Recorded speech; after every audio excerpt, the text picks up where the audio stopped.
What do you think the average woman brings to the table in 2023? I would say less dependency. There's less need to look after a woman financially now.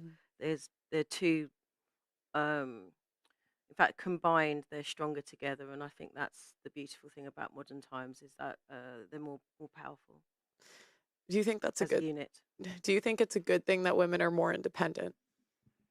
Yes, I think it takes some of the pressure off men. I think men suffer quite a lot from expectation and burden sometimes financially, and that keeps them maybe in jobs that they wouldn't be happy in, perhaps. Who's more likely to leave? A woman that's independent or dependent? No idea. An independent woman. An independent woman would be more willing to leave. Something I want to say, it's the most interesting answer I've heard right now, but actually this is a negative thing when it comes to a relationship, because the fact that you can provide this, you can give, that doesn't mean that the man really want that. You understand? It's an interesting answer. Oh, to be looked after. No, to be independent. The man will not feel that he's a man anymore if the woman is too independent, and that's a problem nowadays. Because I think that's a problem. Who watches the kids?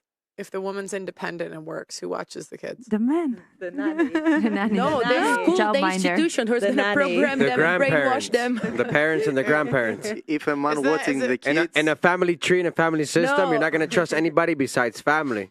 No, a kid will be in the hands of the institutions from the government. Where do they send them in the UK?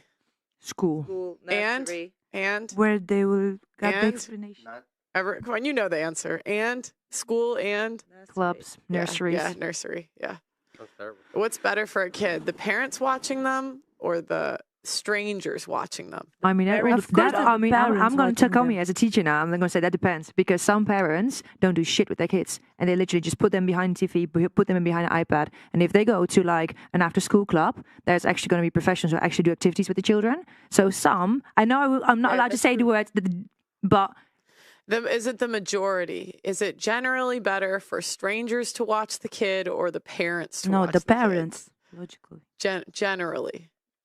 But then we're talking about ideal parents. And also, again, it depends location, social things. Of course, it will always be the parents.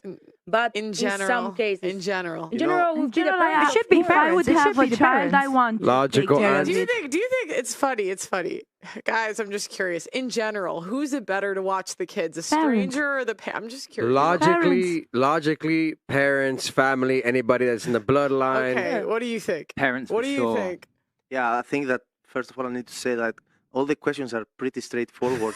We can overcomplicate it as much as we want, but it's like parents. That's Wait, do you know what's funny? I will say women are better communicators. Come on. This is the most standard question. They can't answer straight questions. Okay, I don't even remember the original. Like this, I lose. What bring women to the table? What are this? I'm going to ask the men after because I know it'll be quicker. What does the average woman bring to? No, I didn't answer. No, I didn't answer. Please, I didn't. Okay. I'm going to give you the chance, but if you talk about your homeless exes, I'm going to go to the next one. Okay. Go ahead. Okay. I just think there is no table. Are we calling relationship table? Okay. Because next. Okay, next. No, I agree. I think a lot of women now are way more independent, and we don't need the men to pay for everything anymore. Okay. That's what we bring. I think so. Do you think that's useful to men? I think so. I think that takes some pressure off men. Okay. Is that typically what men look for in wives? No. Do we typically want men that don't provide for us? No. Thank you guys. Oh, you guys are so much better now. But to be fair, I can't just talk about myself, but I know myself, and I have quite a big group of strong women around me. Okay. We can take care of ourselves. You can, but definitely would be nice. But this is a lie. Men do not want emotionally detached women that can take care of ourselves. It's this brainwashing they've fed to us for 15 years, and it's really sad because we end up at the end of this single by ourselves with a bunch of cats. You know, if you hit 30, you're not married. You're honestly at the moment. You know, if you hit 30 and you're not married, you're more likely to not have children than have them. That means there's more than a 50% chance you will never have a child, never reproduce. That's the end of what they've taught us, because what we bring to the table is independence.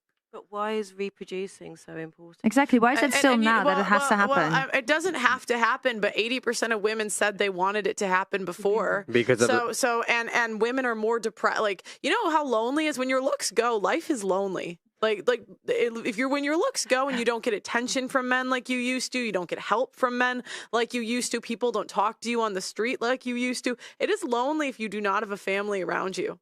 And it's funny. It's funny when women ask questions like, "Why is reproduction so important?" Meanwhile, if we were to start listing all the things that men were good at and all the things that women were good at, reproduction is the first thing that will come out women's mouth. And it also, like, if reproduction wasn't so important, like, how did you get here? Like, it's just sometimes. No, I know, but I think it's a bit much, all this expectation and talk about that.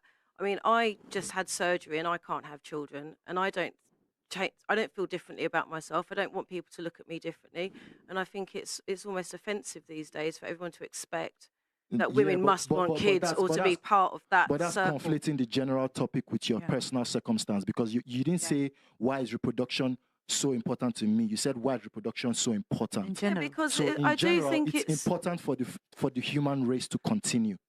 Without reproduction, that is literally the end of the human race. And right now, and this is the thing, like, it's very easy for you to be stuck in your personal circumstance and not think about the knock-on effect that your decisions have on the entire population. I'm not making decisions. No, I know. But the point is, right now, the human race, especially in the Western world, is at a point where we're not replacing the people that are dying at an effective rate to keep society going eventually. So if we keep thinking like this, it's literally going to be the end of Western civilization.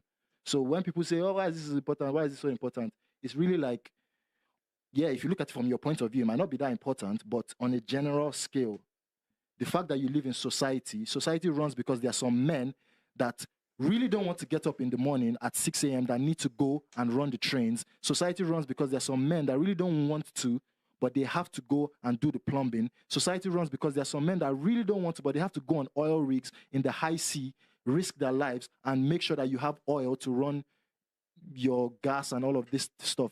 These things are not things that men want to do, but we have to do them.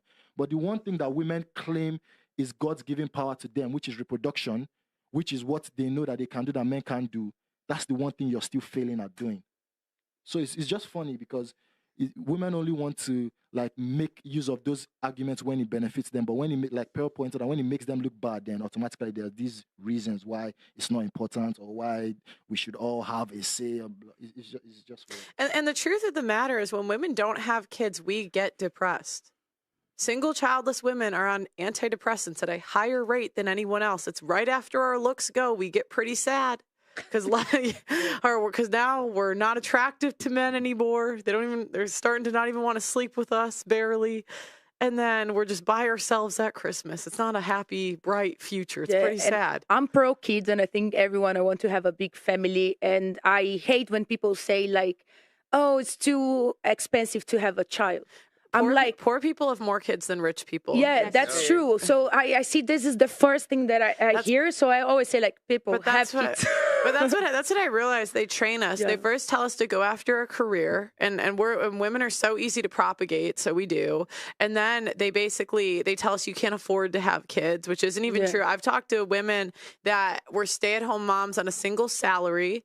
Then they give us the social media to think we deserve a lifestyle and a man that we don't, and it's just crazy. And also, like, that's why I always say, like, feminists and we as women, we need to be critical, because now these people in institutions, they are promoting this. They started promoting more and about feminism. They're profiting on you, and they're already starting to fulfill markets for single women in the future. So they're doing a lot of stuff for potential clients for single women. So these things that are happening now, they've been planned, and they're, you know. Yeah, and half of us will never get married and never have kids. That's what they're predicting. Half of us. Yeah, and first of all, like, they're already in the planet more women than men. Yeah. So that's why when I sit there, I say, like, I will do everything to protect my relationship and my family when I have it. So I think that's a message that has to be spread. So women have critical thinking. I know for some kind of, you know, so okay, what do women bring to the table in 2023? 2023, women bring to the table. Let's see. Let's say image, communication, boundaries. Wow, boundaries. Yeah, we all got them right. No, I think it's just women. Yeah. Boundaries. It's either women say that or a woman teaches a man to say that. But the average woman comes with boundaries. What is the average woman? The average like woman I'm asking. I'm just asking. 5'4", I don't know. 170 pounds. What? 5'4", 170 pounds. I don't know what that is in kgs.